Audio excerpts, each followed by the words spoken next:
ஓம் நம சிவாய. வணக்கம். நான் ஜோதிடர் மகேஜி பேசுகிறேன். ஜாதகத்தில் குழந்தை இல்லாமல் இருப்பதற்கு காரணம் இதுவரை சொல்லப்படாத அதிரடி சரவடி விளக்கம். ஏன்னா இந்த பதிவில் நான் சொல்லியிருக்கிற விஷயத்தை வச்சு நீங்கள் உங்கள் ஜாதகத்தில் கிரகநிலைகளை வச்சு பார்த்தீங்கன்னா நிச்சயமாக குழந்தை இல்லாததுக்கான இந்த கிரகநிலையை நீங்கள் தெரிஞ்சுக்கலாம். அப்படி தெரிஞ்சுக்கிட்டா அதுக்கு என்ன வழிபாடு அப்படிங்கிறத நீங்கள் கரெக்டாக செய்யலாம். அப்போ உங்களுக்கு குழந்தை பிறப்பதற்கான சாத்தியங்கள் 100% கிடைக்கும். இப்போ இந்த பதிவில் நான் அந்த குழந்தை இல்லாமல் போகிறதுக்கான காரணமும் அதுக்கான கிரகநிலைகளும் நான் சொல்லியிருக்கேன். நிறைய பேர் கேட்கலாம், ஏன் நெகட்டிவாக சொல்கிறீங்க அப்படின்னு. நெகட்டிவாக தானே நிறைய பேருக்கு பிரச்சனை இருக்குது. நல்லா இருந்தால் யாரும் ஜாதகம் பார்க்க போகிறது இல்லையா. இப்போ குழந்தை இல்லாதவங்க தான் அதற்கான பிரச்சனையை பார்ப்பாங்க. ஜாதகத்தை எடுத்துகிட்டு குழந்தை இருக்கிறவங்க ஏன் குழந்தை இருக்குது அப்படின்னு நான் பார்க்க போகிறாங்க, அது கிடையாதுல்ல. அதனால தான் நான் இந்த குழந்தை இல்லாததுக்கான காரணம் கிரகங்கள் எப்படி இருந்தால் அவங்களுக்கு குழந்தை பிறப்பை தடுக்கும் அப்படிங்கிறத பதிவில் சொல்லியிருக்கேன். இப்போ ஜோதிடத்தில் பார்த்திங்கன்னா குழந்தை அப்படின்னு எடுத்துக்கிட்டால் அதுக்கு காரக கிரகங்கிறது குரு. அதே சமயத்தில் ஒரு பாவ ரீதியாக பார்க்கணும் அப்படின்னா உங்கள் லக்னத்துக்கு 5ஆம் இடம், அதே சமயத்தில் காலபுருஷனுக்கு 5ஆம் இடமான சிம்மம், அதன் அதிபதி சூரியன். இது தாங்க ஒருத்தருடைய ஜாதகத்தில் குழந்தை பிறப்பை பற்றி சொல்லக்கூடிய பாவமும் கிரகங்களும். இப்போ இந்த கிரகங்கள் எப்படி இருந்தால் குழந்தை பிறப்பு உங்களுக்கு இருக்காது அப்படிங்கிறத நான் சொல்கிறேன். அதை உங்கள் ஜாதகத்தில் பார்த்தீங்கன்னா 100% நான் சொன்ன மாதிரியே கரெக்டாக இருக்கும். இப்போ ஒவ்வொருத்தருடைய ஜாதகத்திலையும் இந்த 5ஆம் இடம் அப்படின்னு சொல்லக்கூடிய காலபுருஷனுக்கு 5ஆம் இடம்னு சொல்லக்கூடிய அந்த சூரியன் நீசம் பெற்றிருந்தாலும், அதே போல் குரு நீசம் பெற்றிருந்தாலும் அவங்களுக்கு குழந்தை பிறப்புங்கிறது கொஞ்சம் தாமதமாகும், பிரச்சனையாகும். அதே சமயத்தில் இந்த 5ஆம் அதிபதி ஆட்சி உச்சம் பெற்றாலும் அவங்களுக்கு குழந்தை பிறப்பை தடுக்கும். ஆட்சி உச்சம் அப்படின்னா இப்போ எந்த லக்னத்தில் பிறந்திருந்தாலும், இப்போ மேசத்தில் பிறக்கிறாங்கன்னா அவங்களுக்கு சூரியன் ஆட்சி உச்சம் பெற்றிருந்தால் அந்த மாதிரி பிரச்சனை இருக்கும். அதே போல் இப்போ ரிஷப லக்னத்தில் பிறந்தவங்களுக்கு புதன் 5ஆம் இடத்து அதிபதியாக வருவார். அவர் ஆட்சி உச்சம் பெற்றிருந்தாலும் அவங்களுக்கு இந்த குழந்தை பிறப்பை தடுக்கும். இதுக்கு அடுத்து ரொம்ப எல்லா பாயிண்ட்டையும் கேட்டிங்கன்னாவே உங்களுக்கு ஓரளவுக்கு புரிஞ்சிடும். இதுக்கு அடுத்து பார்த்திங்கன்னா குழந்தை காரகன்னு சொல்லக்கூடிய, அதாவது காலபுருஷனுக்கு 5ஆம் இடத்துக்கு பாவத்துக்கு காரகமாக இருக்கக்கூடிய சூரியன் நீசம் பெறக்கூடிய துலாம் ராசியில் குரு இருந்தாலும் அவங்களுக்கு நிச்சயமாக குழந்தை பிறப்பு தடுக்கும். குழந்தை இல்லாமல் இருப்பாங்க. குழந்தைய வச்சு பிரச்சனை அவங்களுக்கு அதிகமாக கவலை இருக்கும், பிரச்சனை இருக்கும். நான் சொல்கிறது காலபுருஷனுக்கு 5ஆம் இடமான சூரியன் நீசமாகக்கூடிய துலாம் ராசியில் குழந்தைய ஜாதகத்தில் குழந்தைங்கிற காரகத்தை சொல்லக்கூடிய குரு அங்கே போய் இருந்தாருன்னா நிச்சயமாக அவங்களுக்கு குழந்தைய தடுக்கும். அதில் இன்னொரு விஷயம், அந்த துலாமுங்கிறது குருவுக்கு காலப்பகைன்னு சொல்லக்கூடிய இடம். அதனால் குரு அங்கே துலாமில் குரு இருக்கிறவங்களுக்கு நிச்சயமாக குழந்தை பிறப்பை தடுக்கும். இதுக்கு அடுத்து பார்த்திங்கன்னா இப்போ ஒவ்வொரு லக்னத்துக்கும் 5ஆம் இடத்து அதிபதியை அங்கேயே ஆட்சி பெற்றிருந்தாருன்னா, இப்போ சிம்ம லக்னத்துக்காரங்களுக்கே எடுத்துக்கோங்களேன். 5ஆம் இடத்து அதிபதியாக வரக்கூடியவர் குரு. குரு தனுசில் ஆட்சி, 5ஆம் இடத்து அதிபதி 5லேயே ஆட்சி. அப்போ சிம்ம லக்னக்காரங்களுக்கு அந்த குழந்தை பிறப்பை தடுக்கும். ரிஷபத்துக்கு சொன்ன இல்லை, 5ஆம் இடத்து அதிபதி 5லேயே உச்சம் பெற்றிருந்தாலும் அவங்களுக்கு குழந்தை பிறப்பை தடுக்கும். இதே போல் குரு நீசம் பெறக்கூடிய ராசியில் போய் உங்கள் லக்னத்துக்கு 5ஆம் இடம் அதிபதி உட்கார்ந்துருந்தாலும் குழந்தை பிறப்பை தடுக்கும். அது எப்படின்னு கேட்குறீங்களா? குரு வந்து நீசம் பெறக்கூடிய ராசி எதுன்னா மகரம். அந்த மகரத்தில் நீங்கள் எந்த லக்னத்தில் பிறந்திருந்தாலும் அந்த லக்னத்துக்கு உரிய 5ஆம் அதிபதி, இப்போ இவர் இப்போ சூரியன் போய் மேசத்துக்கு சூரியன் அவர் போய் மகரத்தில் இருந்தாலும், அல்லது ரிஷபத்துக்கு 5ஆம் அதிபதியான புதன் போய் மகரத்தில் இருந்தாலும் குழந்தை பிறப்பை தடுக்கும். இப்படி நீங்கள் வரிசையாக எல்லாத்தையும் பார்த்துக்கலாம்.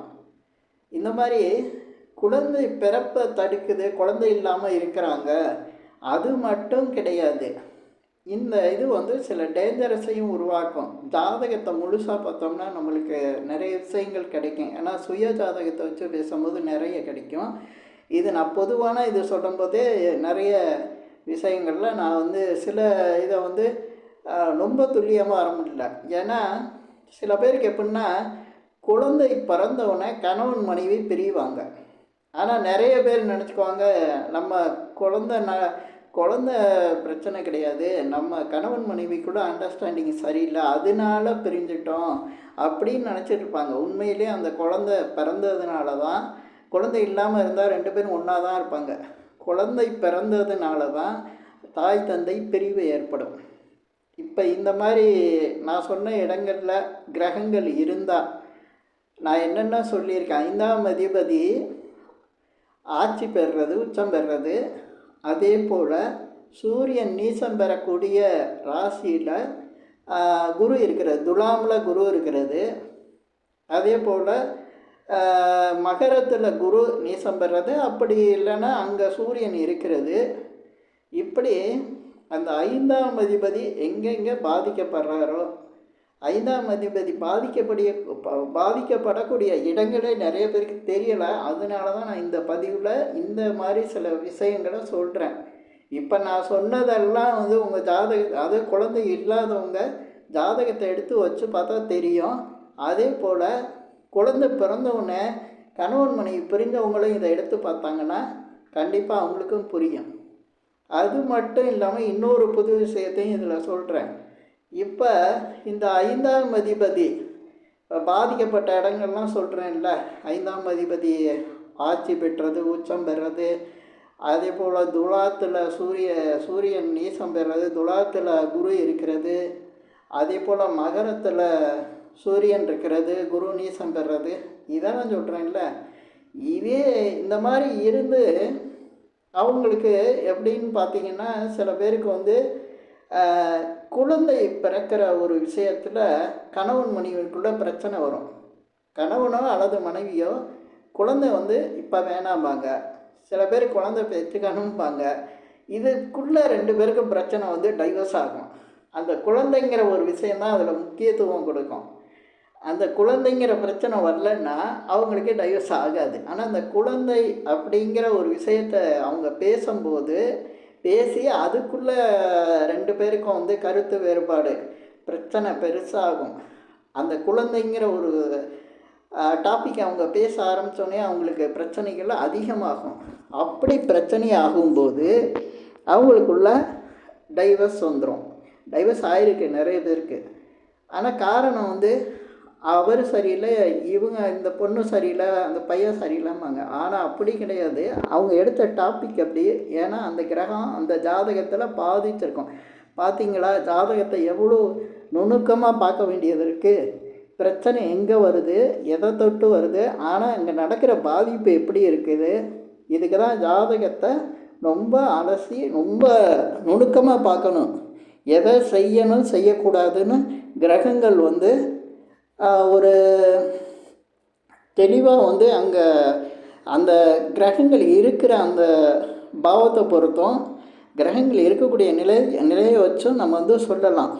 அதே போல் நான் சொன்ன இடங்களில் இப்போ சில பேருக்கு அந்த கிரகங்கள் இருக்கும், ஆனால் அந்த டைவர்ஸ் ஆகாது, பிரச்சனை வராது கணவன் மனைவிக்குள்ளே. அல்லது கணவனோ அல்லது மனைவியோ வேறு இடங்கள், அதோ வெளிநாட்டில் இவங்க வீட்டுக்கே திரும்பி உடனடியாக வர முடியாத ஒரு இடத்துக்குள்ள இவங்க வந்து வேலை செய்ய கட்டாயமாக அங்கே வேலை செஞ்சால் தான் குடும்பத்தை காப்பாற்ற முடியும் அப்படின்னு கணவன் மனைவியை சேர விடாமல் பண்ணுறதும் இந்த கிரக நிலைகளே இருக்கும். ஆனால் இதுக்கு வேறு ஒரு ஆராய்ச்சி பண்ணிகிட்டு இருப்பாங்க. ஆனால் இங்கே குழந்தை தான் அதுக்கு காரணமாக இருக்கும். இப்படி ஜாதகங்களுக்குள்ளே நம்ம இந்த குழந்தை பிரச்சனையை வச்சு நம்ம பார்க்கும்போது இன்னும் கூட சொல்லலாம். அதே போல் ஒரு சிலருக்கு குழந்தை பிறக்காமல் இருக்கிறதுக்கான காரணம்னு நம்ம மிகப்பெரிய ஒரு விஷயத்த சொல்லணுன்னா, இந்த 5ஆம் இடத்து அதிபதி திசை வந்து ஒருத்தருக்கு வாழ்நாளில் வராது.